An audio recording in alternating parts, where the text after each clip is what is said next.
The Lord our God is a faithful God.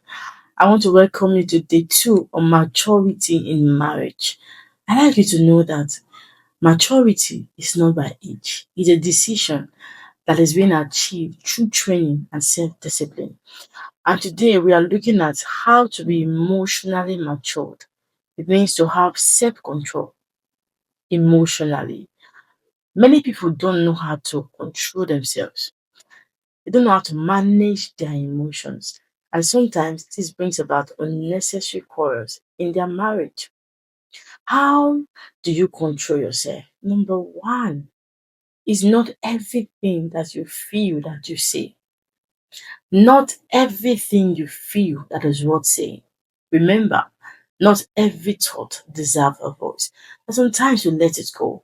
Sometimes you let some issues in your marriage to die a natural death. That's maturity. Don't have this slogan as if they do me at the talker. No. Sometimes you might bring up unnecessary quarrels that are not even needed. Let it go. That's maturity.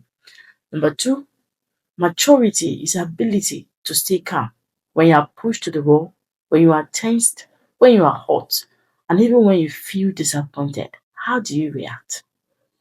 Do you let it out, or are you able to pinch yourself and tell yourself to hold on? Maturity in marriage is not really the absence of hurt, but its ability to manage those hurts in a way that they don't escalate into quarrel and long misunderstanding. That's maturity. And number three, maturity in marriage is ability to tell yourself that you need to work on yourself, not pointing fingers. For instance, if your womb is not working, instead of blaming your wife or your husband as a reason why it is not working, you will sit down and evaluate yourself and look at how you can manage your own self, not pointing to others. Like the prodigal son, he said, I realize. I realize. He didn't say, my father is the reason why I'm in this mess. But he said, I'm going to arise and go back to my father. That is maturity. Ability to stand and make a decision to get better, not pointing fingers at your spouse. Remember that when you point one finger at others, four is pointing back to you. So maturity is taking responsibility to become better in your marriage. And the last point I have here is that maturity is being solution driven than being problem centered.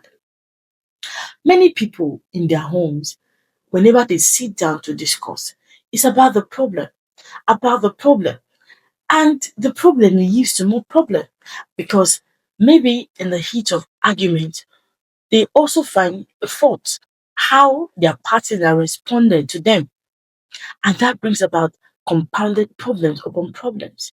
Whenever you sit down with your partner to discuss any issues, be solution driven. That is the only way those arguments will not escalate into conflict that might be unresolved.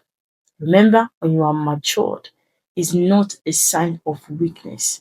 It's a sign of strength. It's a sign of, how should I put it now?